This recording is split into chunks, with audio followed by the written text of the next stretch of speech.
I'm going to interview you. Oh, great. Perfect. Right. Yeah. So you're an activist. Are you an activist? I'm not an activist. You're not an activist. Barely. You're a poet. Yeah.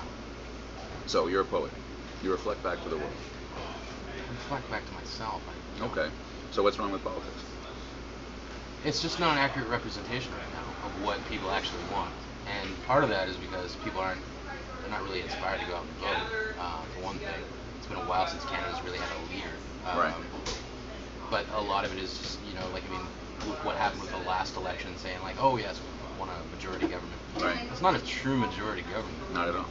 Based on the way it came down. So. But it's the way it works out. And so people see all that power concentrated. Can parties? I guess my question is this: can political parties share power? Can politicians share? I believe political parties can work together right. towards a common goal. I think that's kind of what should be happening. Right. But there's just so much infighting. How do you get past all that? Infighting within the parties or between? Between. Right. Because really, they're still part of the same country. So, like, when I say it's infighting, yes. Well, they may have different visions for what the country should be. That's right. That's right. But they're still Canadian citizens. Right. So when I say infighting, it's it's Canadians fighting Canadians. Right. So you believe enough in politics to show up to an event? Yeah. Right. So there's hope mixed with despair, or is hope the right word? Is it? You look at the political scene and you say, well, the country isn't finding that leadership that inspires and brings people back. But is there not still yet a desire within people to want to be inspired? Absolutely. Right. I think that's why people, people get disheartened easily. Sure. And God knows I've been as well. Sure. But I'm still holding out for that moment of yes, this is gonna bring us together. This is a cause worth fighting. And right now with what's happening in Canada, it's like we got a government that's breaking laws left and right, saying, well, people don't care. They're right. People don't care. They haven't done anything. They haven't stood up for themselves. Haven't they, though? I hear what you're saying, right? So the government goes out and does all these things, and people feel disempowered, disaffected, and they don't rise up. Because you're saying, why don't people rise up? Mm-hmm. You see an Attawapiskat on the news, you see the Harper government tear up this law, that law, and you say, well, where are people? Why aren't they coming out and shouting? You did a poem last night. Where'd you go? The Voice? This is my voice. This is my voice. It doesn't essentially talk about that, using your voice. Well, just the power of an individual voice. And you can't go walk around saying that my voice doesn't count. I meet so many people that are like, well, I'm not going to vote because it doesn't, in the long run, it doesn't really matter. Yeah. Does it not really matter, or are you just being lazy? But have you not had those same feelings yourself? Do you think it's election time? I have had those feelings. I don't feel like there's any choice on the ballot that makes me feel inspired. Yeah. Am I going to go bother and spend a half an hour, 45 minutes? A lot of the times I feel like I'm voting between the lesser of two evils. Right. And trying to strategize, well, how can I use my vote most efficient? Which, in a way, is a screwed up strategy in and of itself. You should vote for who you want to vote for. Rather than vote against the thing that most makes you afraid. Exactly. But is there not an opportunity to maybe, a gift might be too strong a word, with what Harper's doing right now? That if he can't provoke people with the way he's running government into action, into demanding better leadership, not just voting against something, but voting for something, then is that not a thing to be seized? Does not George Bush give us Barack Obama? Yeah. You know what I'm saying? I think that's why so many people turned out last night. People are starting to wake up. People are starting to, be concerned citizens. Because they're saying, whether I'm not a party member, I don't No, how many people did you have sign up last night? Tons. Yeah, exactly. So one of the things I said last night, I said, well, what if we are gathered in that room? Mm-hmm. What if this is the room that we are gathered in, where the change then ends up happening? Yeah. I'm asking people, in a sense, to dare to hope again. Because it's not as if people haven't had experience where they've trusted the system and then been burnt. They go, well, yeah, I'll go and vote, I'll go sign up, I'll go join something, I'll do something, I'll march in the streets, I'll sign a petition. And the hope doesn't get manifest into change. And they say, well, God, I put all that energy in and nothing happened. Exactly. Yeah. Is there enough energy in the world that you live in, whether it's fear or desperation of the situation starting to fall apart, where people say, in order to see the change, I have to put aside my experiences of being let down and hope again.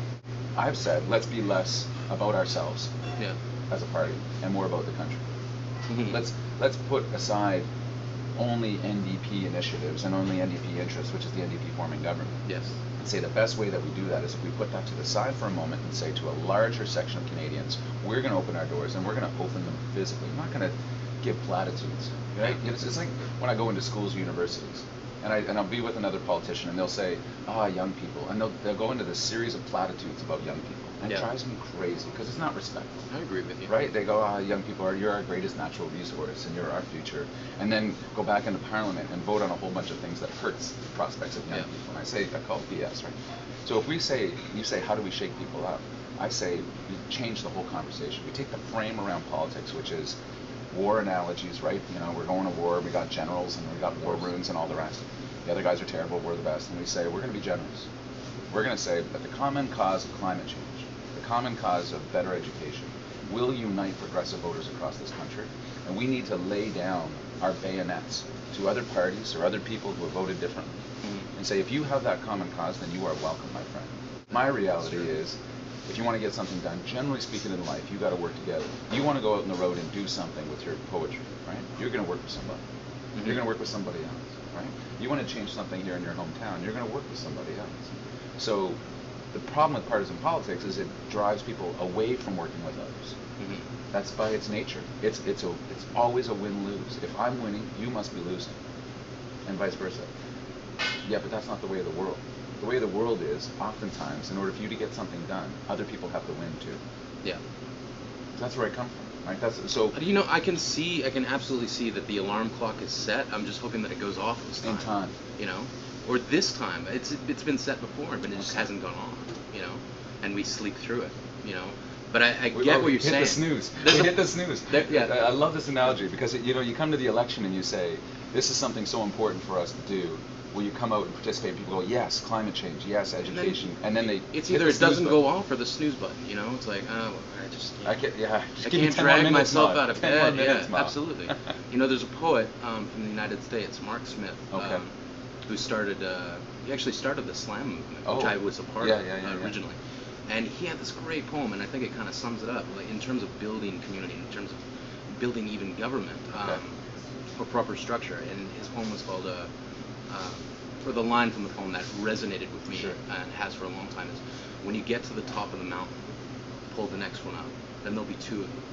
And it keeps going where it's like, you know, you keep pulling the other people up, so that way there's more of you to work together to create something sustainable.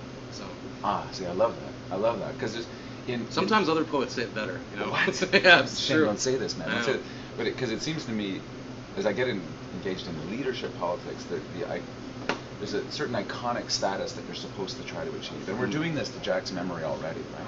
You're saying, well, Jack walked on water and he did all these things. And I knew him as a man and a friend, right?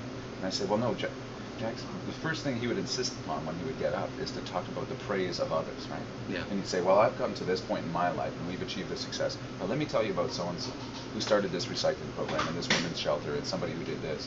And if you talk about pulling somebody up, it's so different to talk about leadership in servant leadership terms, right? How do you serve people while you say, follow me, right? And that's traditional leadership, more the military style. You look at Harper, right? He says, I know best.